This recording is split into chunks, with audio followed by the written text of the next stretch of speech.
Nighthawks.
Thank you so much. Welcome to Birdland. Wow, so great to have you here on a Tuesday. Thank you. We're the Nighthawks, music of the 1920s and 30s, and I'm your band leader, Vince Giordano. Thank you. We opened up with a little fanfare written back about 1936 or 1937, I forget the copyright, but it was by Jimmy McHugh, who wrote so many wonderful tunes that we all love, and probably didn't know that he wrote that, called the Universal Picture Fanfare, and I always like that tune, so we get things rolling with that most evenings, and we like to get rolling with our wonderful percussionist back there who brings his massive timpani, his kettle drum back there. That's Paul Wells back there. All right. And then we segued into a hot tune that comes from the 1922-23 period called Nobody's Sweetheart Now, written by Billy Myers and Elmer Schobel. And we had a nice trombone solo there by Sam Chess, John Kelso on the trumpet, Mark Lopin on the tenor. Let's see, who else we got? And I did a little bass sax work there, but that's okay. All right. Well, we're moving right along, and tonight, we're doing our live stream. Right now, we have a wonderful audience here on West 44th Street, but we also have a big audience out there in Never Neverland, out there in the ether. Yeah. All right, say hello to all these folks, and if you want to write in to get more people on the program, watch it in, you just go to YouTube and you type in Radio Free Birdland. Radio Free Birdland. It's free, and check it out. Okay. This last weekend we had such hot weather that it's finally nice in New York. At least, it nobody's melting, and we're going to do something in dedication of last weekend's. This is something called 90 in the Shade. 1, 2, 1, 2.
In the Shade.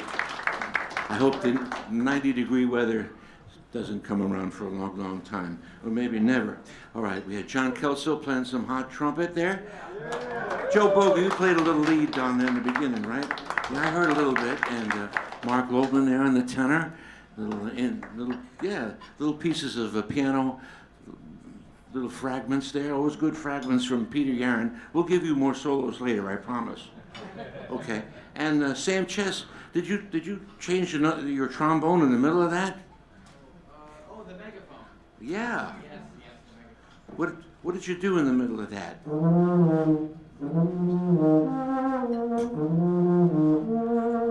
Wow, that's fantastic. Yeah, Sam Chess, he never ceases to amaze you what this guy can do, and he does a lot. And we always ask after a demonstration like that, what happens if your megaphone's not here? Yes, without the megaphone. Yeah.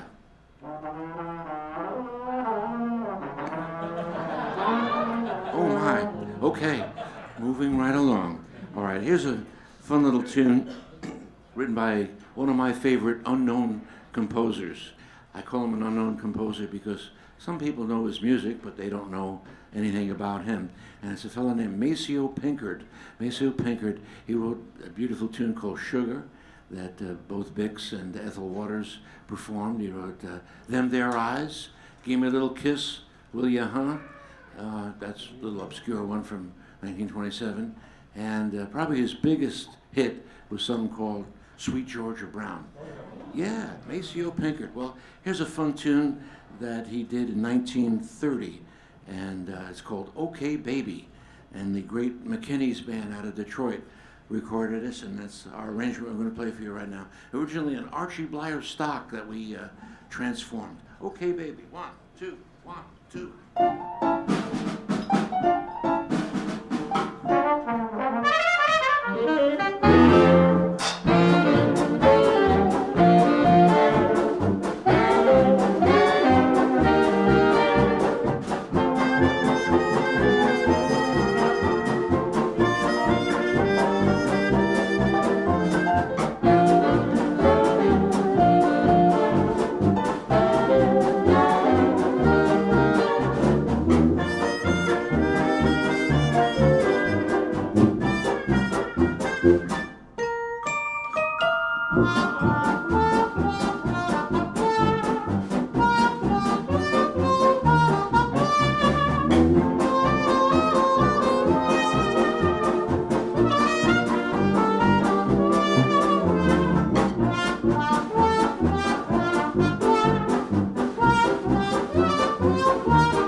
baby, sweet as can be. Hey, hey, baby, wait till you see the ring that I picked out for you. 52 more payments and it's yours, dear. Someday, baby, we'll run away. I don't mean maybe, just name the day. Even if your mother wants to live with us free, it's okay, baby, with me.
Okay, baby. Well, there was Peter. I told you we'd give you more solo work. There's Peter Yaron at the piano, and we had Joe Boga playing the verse with his wah-wah style there. John Kelso playing some hot notes there, and his hot trumpet, and of course Mark Lopman on the tenor, and great clarinet work by Evan Arnson. There you go. Nice. Okay, baby. Now we're going to go to Kansas City for a moment and play a great blues tune that the wonderful Benny Moten Band played. I love the Benny Moten Band. There's so many great bands out of Kansas City, but I think from that period, this is my favorite one. And this has a lot of great people on it. Eddie Durham was the arranger and the trombonist. Sometimes he played some guitar, hot guitar. And you had Hot Lips Page in there, and of course this young fellow that got stranded in Kansas City. It's a long story. You can check it out on the internet. And named Count Basie. Count Basie joined the band, and that's one of his great solos that Peter's going to play for you. John Kelso is going to be on the trumpet, and it's called the Jones Law Blues. This is transcribed by our good late friend Jim DePatti. 1, 2, 1, 2.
That's John Kelso with the Jones Law Blues. It's a long story about the Jones Law Blues. It's not what happened in Kansas City, and you got to read it on the newspapers. Some of these little tunes that we play have little topical things, and you check them out online, and it's really great to see why these tunes were written. It ended on a minor chord, so it wasn't a good resolution, but in the news anyway. But John did it; he saved it, and we had some nice trombone work there from Sam Chess. There you go. Peter Yaron, nice Count Basie solo there, and a surprise banjo solo by Devin Corten.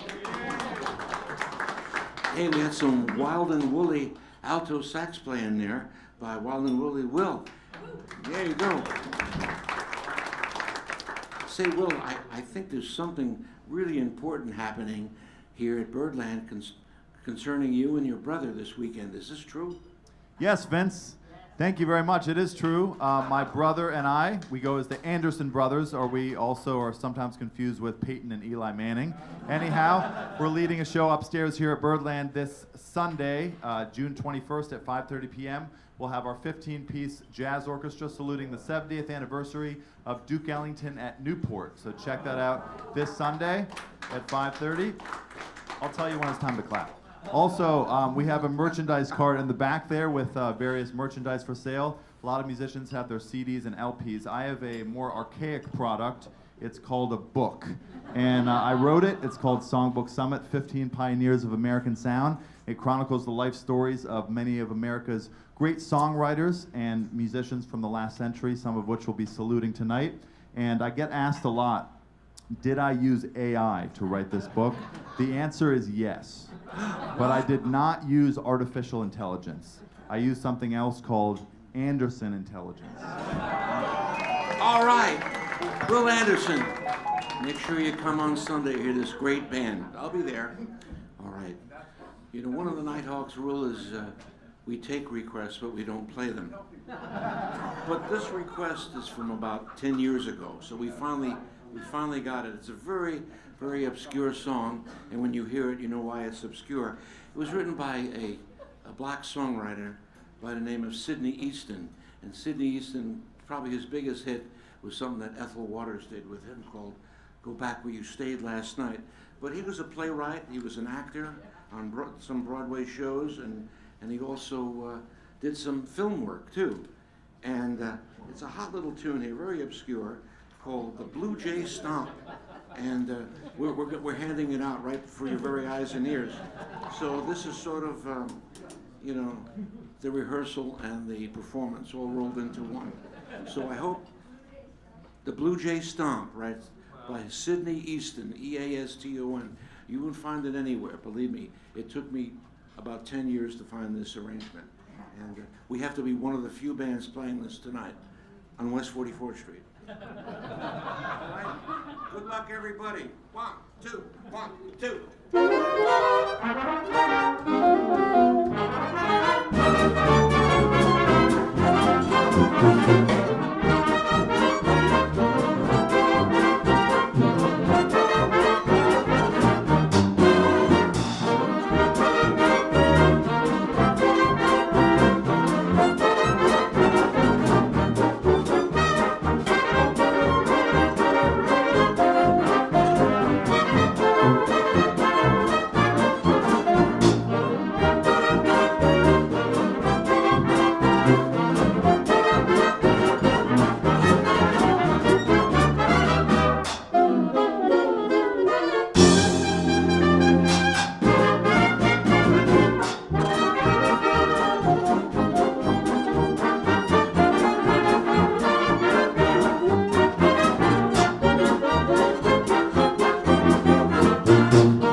That's a lot of notes.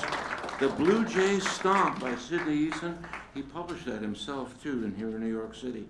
And I know where it ever went, no one ever recorded that. And so it's something neat to just hear something new and different. Joe Boger on that hot trumpet. Yeah. Andy Stein playing some hot fiddle over there. And who else we have? Sam Chess on the trombone. Nice, okay. And when Will, was that you on the alto? A little bit. A little bit, okay, we're a little bit, okay. Here's a song. Wow, what a nice audience here. They even clap when they're not supposed to. No, I'm just kidding. Good. All right. Here's a song that goes back to the teens, written by a guy named James Hanley. And so often, you know, in music, you have a song that comes out in a certain era, and it sort of, you know, in the teens, it'd be a sort of ragtimey feel to it, or ballad even, and then the next decade, they would do something different with it. And in the jazz age, they would make a jazz arrangement of it. And then give another 10 years, they'd have a swing arrangement of it. And the tune is called Indiana. And zillions of bands play this chart forever and ever, or they play this tune rather, and a lot of traditional jazz bands play it. And in fact, the great Louis Armstrong, believe it or not, used to open every night after he played his theme song, Sleepy Time Down South, would go into Indiana. I have no idea why. That's an easy tune to play until this chart came along. This was recorded by Red Nichols back in 1929 with his so-called Five Pennies. It was a big band, and the original arranger of this was Glenn Miller. Glenn Miller was the arranger on there, and they had people like Benny Goodman on there, Red Nichols, and Jack Teagarden, and Gene Krupa. He couldn't get anybody good. Here it is, Indiana. 1, 2, 1, 2.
Glenn Miller. That was Evan Arnson there playing Benny Goodman's chorus, all right? And was it Will Anderson? Oh, I'm sorry about that. Oh my goodness, a faux pas here.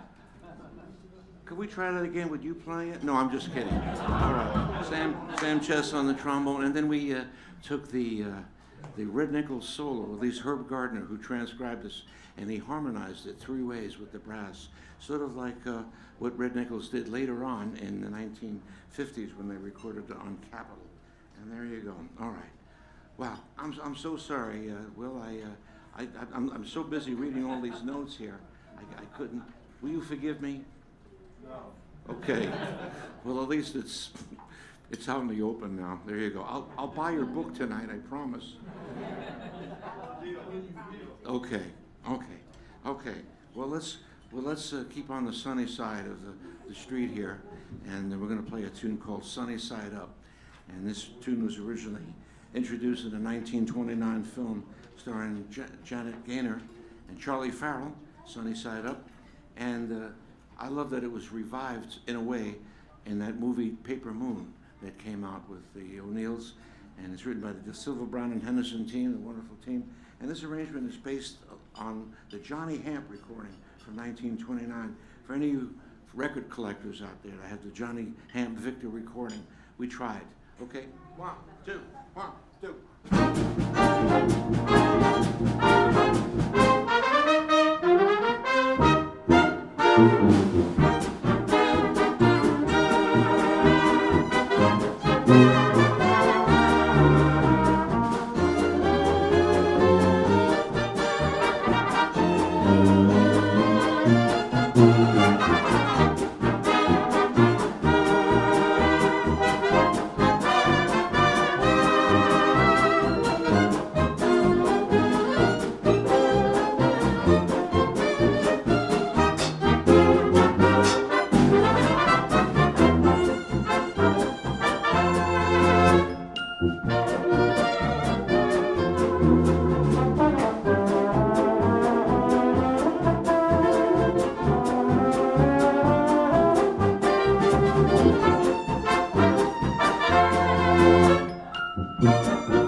Keep your sunny side up,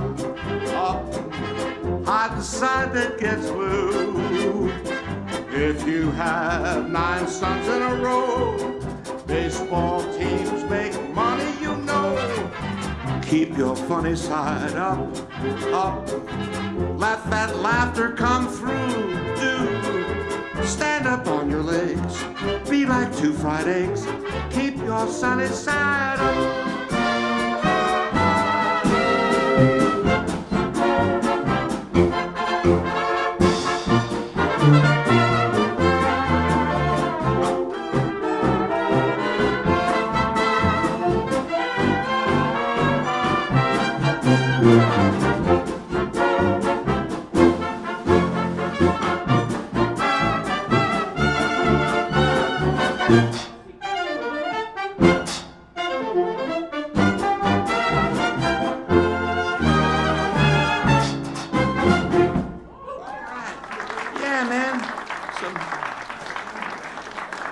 Some good things to think about. Keep your sunny side up. Okay, we're going to hand that one back in because my version of this, I'm sure yours is too, is so old that it's ready to, and it's like the time machine here.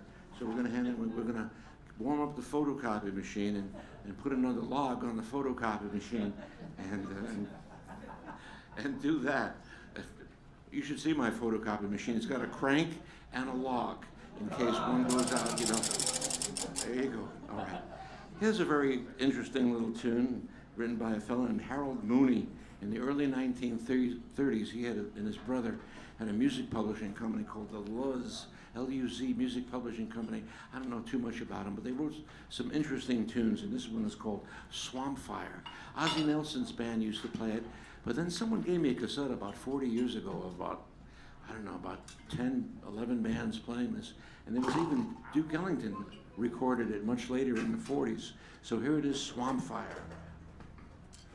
Oh, let's start with a little drum solo by Paul Wells. 1, 2, 1, 2.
What a crazy little tune that is, Swamp Fire. Woo! Okay. Now let's see here. How we doing on time? I think it's time. We're going to slow things down and play one of the songs we play every set because we really love this guy named Louis Armstrong. You know, you folks who know who Louis Armstrong is? Okay, good. There you go. You know, sometimes we get dead silence here. You know, maybe the microphone goes off or something. I don't know.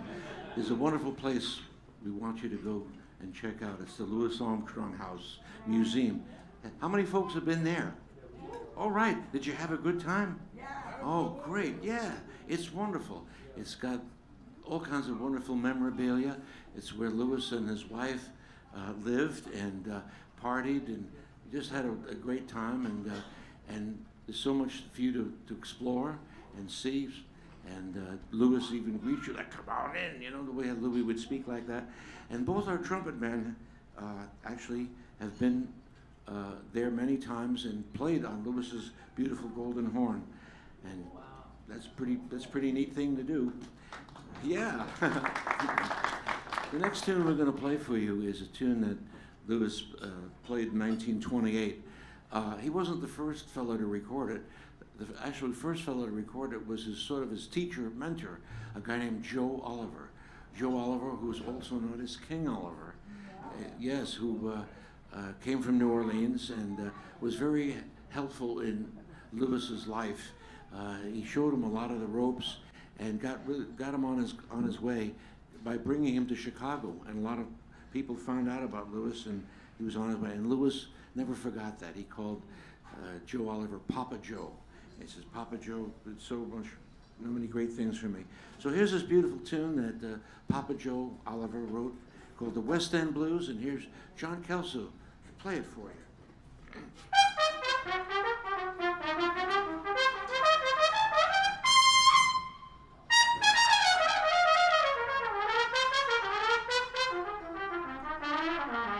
Yeah.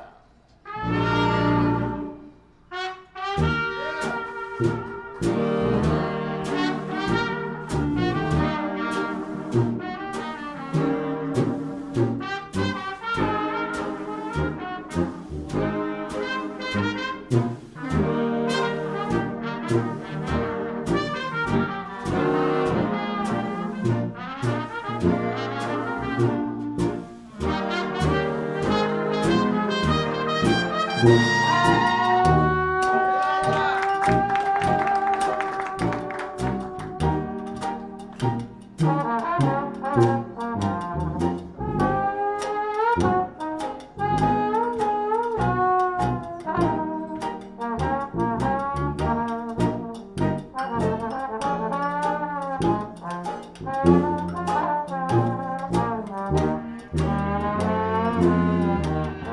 Sam Chess.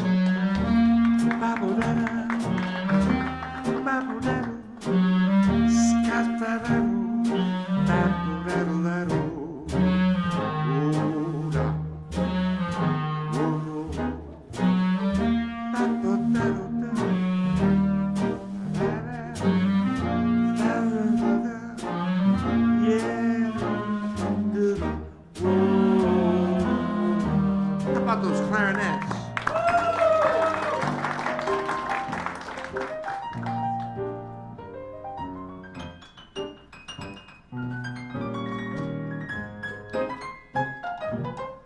Hey.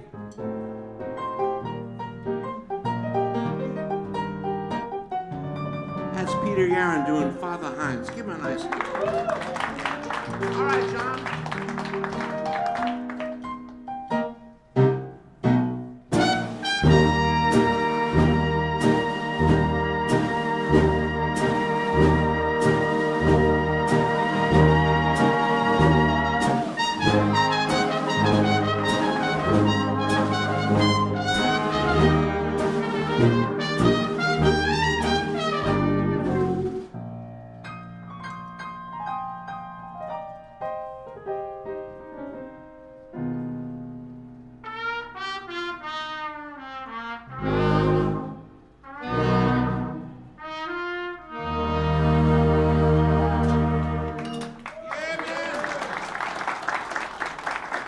John Kelso on the trumpet. That was man, that's the kind of vibe we want to send out to all you folks there on Radio Free Birdland. It's sort of like what Garrison used to do, the Prairie Home Companion, the Radio Free Birdland. There you go. Anyway, John has also got a wonderful gig every Sunday at a place called the Ear Inn down on Spring Street. And sometimes you see some of these fellows that are right here playing with the band. The band changes from time to time, so he calls them the Irregulars. There you go. And we got a good audience here today. They even laugh at some of my jokes. But actually, it's John's joke, but I got the microphone, so. And he's got a great CD called Live at the Ear Inn, so check that out. Yeah, yeah, man. Sam Chess on the trombone. Yeah, go ahead, it's all right. And then I hope you enjoyed what our clarinets got themselves tangled up in, those clarinet megaphones. Yeah. That's where the clarinet was going, into the space age future. It never happened. Actually, I stole that from the Hal Kemp band. They didn't use 3 megaphones on the original record, but you know, we bring our own stuff, good or bad or worse. One of the great things, having Peter Yaron back there, he loves to play a lot of the classic things, and Earl Father Hines was one of the great jazz pianists of all times. Check him out when you get on YouTube or whatever, and that was his wonderful solo. That's Peter Yaron there at the piano. Nice. And finally, our percussion section there, Paul Wells has got a ton of stuff back here with timpani and chimes and vibroharp and gongs. But one of the smallest things that he carries around is his novelty instruments that were introduced about 1928. Sonny Greer, who was with Duke Ellington, he had a set of these cymbals, and the fellow that played on the original date, Zooty Singleton, also. They're called Baccarat box cymbals. Show the folks the Baccarat box, please.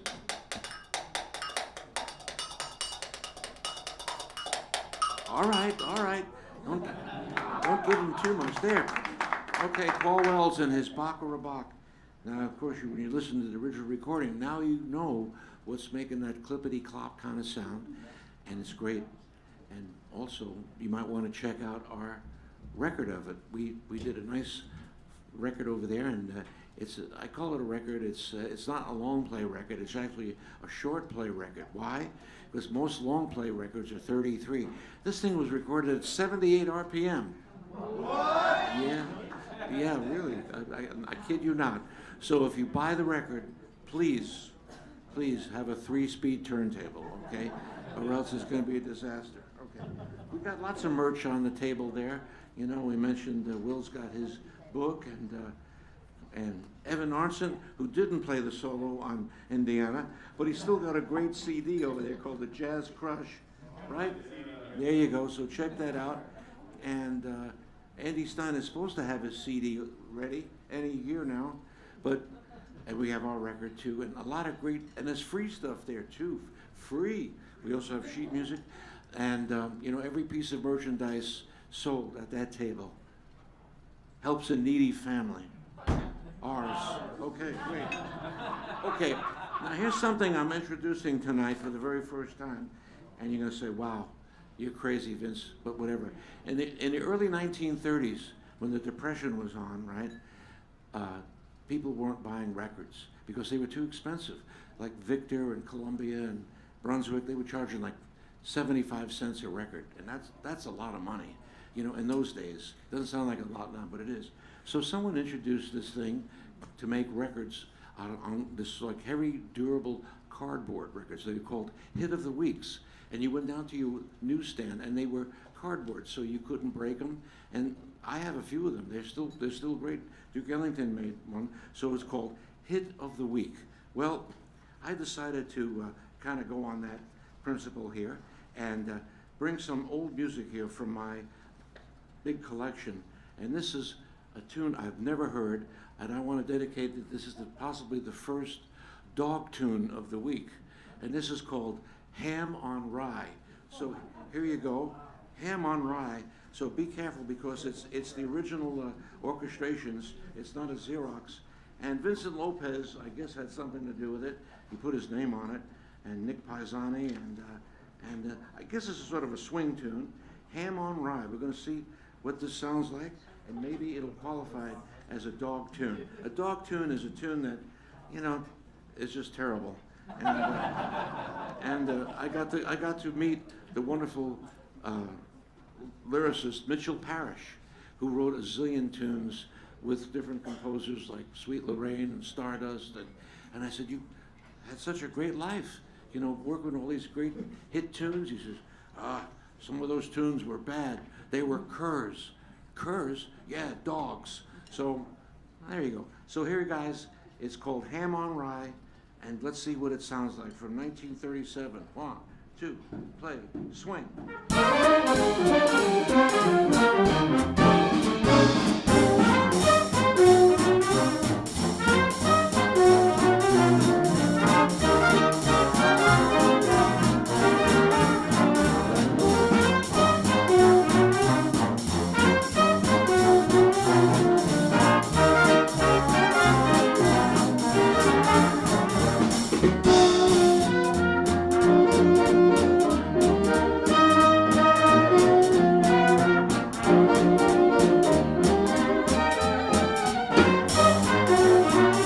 Take the second ending.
on Rye.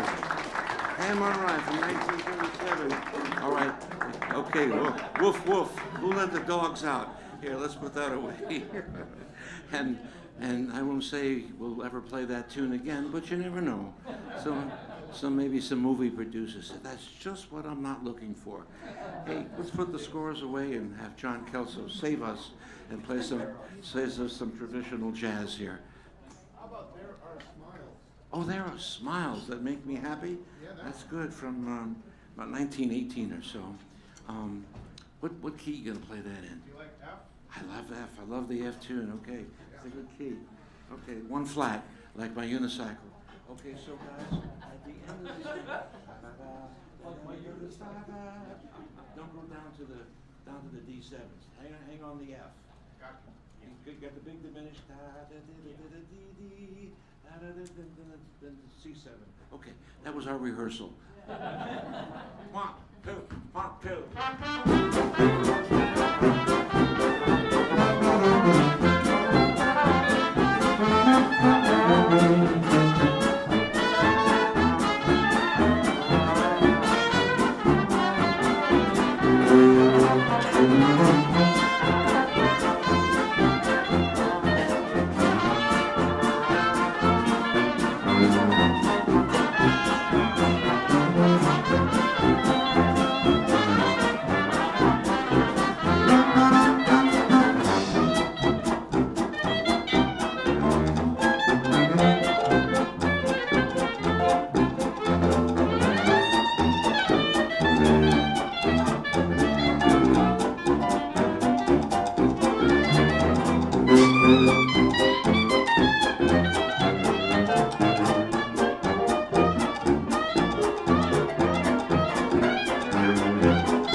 Andy Stein.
There are smiles. Okay. There is finally Evan Arnson on the clarinet. There you go. Yeah, man, that was a great clarinet solo. And John Kelso on the trumpet. Yes. Sam Chess on the trombone. Another great solo by Devin Cortan on the banjo. Plunkety banjo. There you go. And our pianist moved over to his trusty celeste or celesta, and one of the few jazz celeste players left at Birdland. He's one of the barely hanging on there with the jazz celeste, but we love him. That's Peter Yaron. And sometimes he plays a classical thing. Go ahead, give him that classical thing there. Oh, yeah.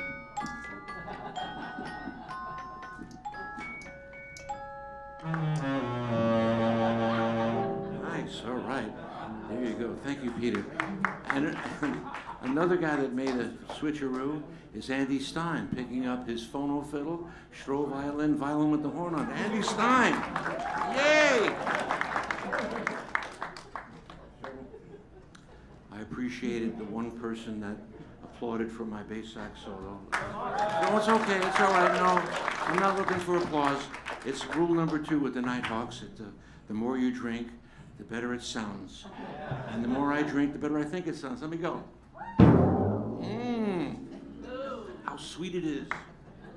Back there in the timpani they just wrote in that great drum solo is Paul Wells. Paul Wells. You know, folks, we're here every Monday and Tuesday, and one way to find out is by looking in this wonderful newspaper. It's called the Syncopated Times. Does anybody know about the Syncopated Times? All right, that's a good start. We got people breathing. And if you want to find out about who's playing traditional jazz, ragtime, early swing, this is the only paper that you could really read about it.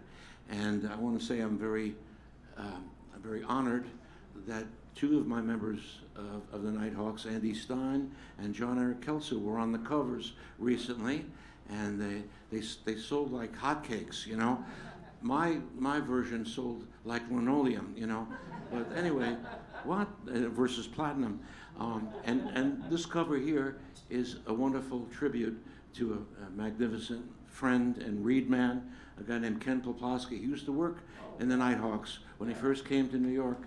And there he is. Now, this paper is normally $4 a copy, but for you get it for free over there on the table. For you people online, you got to subscribe. But it's a great, you can get it in hard copy like this, or you get it online. And in there is our little ad for the Birdland gig that we have on Mondays and Tuesdays, and our live stream and all that. So check that out. And I'm going to give you one of these cards, by the way, so don't leave home without it and all that. And we also, people ask me, where do you get all this old music? Why, we have lots of old music for sale over there at our Art Deco, Great Gatsby, 1920s jazz collection of sheet music. So go over there and check it out. Right now, our pianist, who didn't get a piano solo, he got a little celeste solo, he's going to do a Willie the Lion Smith, a wonderful Harlem Stride man, something called Passionette. Take it away.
Smith's Passionate.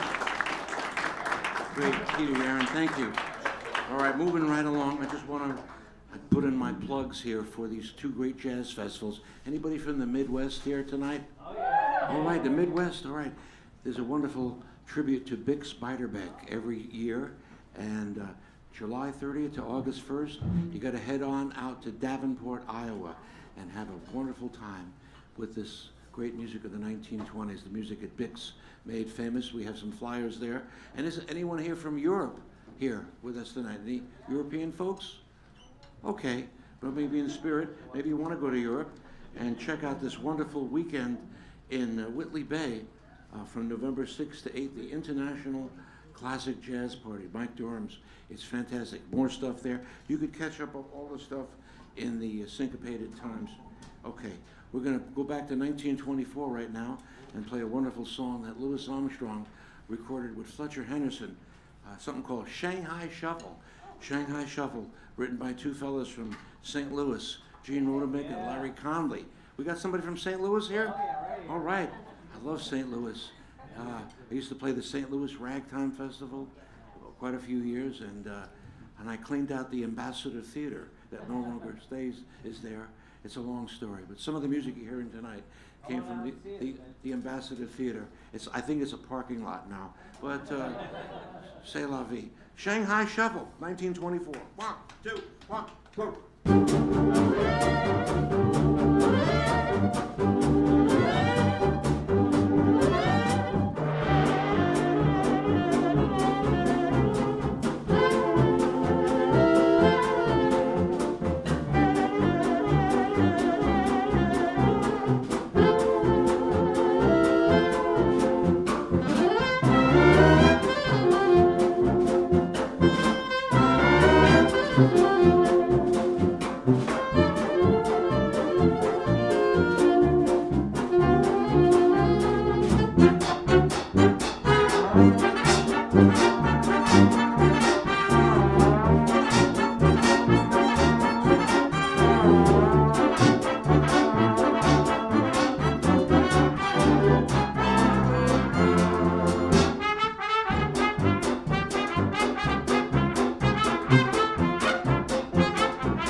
Shanghai Shuffle. Woo! That was Joe Boger there playing the original Louis Armstrong chorus, and a little bit of Sam Chess on the trombone. Mark Lopin on a nice melodic tenor sax, and he worked a little bit on that transcription too. Man, oh man, we've been having a great time playing for you, and I hope you folks. How many folks are here for the first time in New York? There you go. Wow. Okay. Well, I guess we got mostly New Yorkers here. That's great. Hope you enjoy your stay here and come back to Birdland. You know, the great thing about Birdland, they're celebrating their 77th year of operation. Yeah, isn't that great? And the reason why is because people like you come out and support live jazz.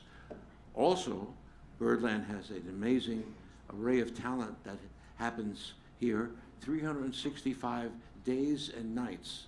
If you can believe that, they do afternoon shows and evening shows, so that's pretty great. Take a look at this little brochure that's on your table. Of course, that's the people that are here. You know, I'm holding it up to the audience there. There you go. Can you see that? No. All right. So there it is. Check that out. So I always want to say, in my humble opinion, I think Birdland is world's greatest jazz nightclub. Yeah. And they do a lot of live streaming too. So check out Radio Free Birdland. Some of the other groups, I know Dave Oswald's group that's on Wednesday night does that. The High Society, New Orleans Jazz Band, they also do the live stream. And Frank Vignola with his guitar night. So there you go. Well, we had a great time playing for you, but I'm sorry to say we have to stop. But we can do one more if you like. Okay. All right. So don't forget, please write something nice on Facebook or Twitter or, you know, TikTok or Threads. And maybe some of you folks that are staying in hotels, give one of our cards to your concierge. Tell them you had a good time. We're trying to keep this alive. Here's a tune that was originally written back in 1920 by 3 members of the Paul Whiteman Band: Gussie Mueller, a New Orleans clarinet player; Buster Johnson, a West Coast trombone player; and Henry Bussey, who came from Germany, believe it or not. And they wrote this little bluesy kind of tune that featured Henry Bussey called the Wang Wang Blues. That's 1920. But by 1929, things had changed, and there was a band named Mal Hallett who recorded this on Edison Records. Unfortunately, it never came out. We found the test pressing, and I think Jan Stolber took this off the record. Here it is, called the Wang Wang Blues. We're going to feature our 3 soprano saxophones there, whether you like it or not. 1, 2, 1, 2.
Tuesday through Thursday. Radio from Birdland on YouTube.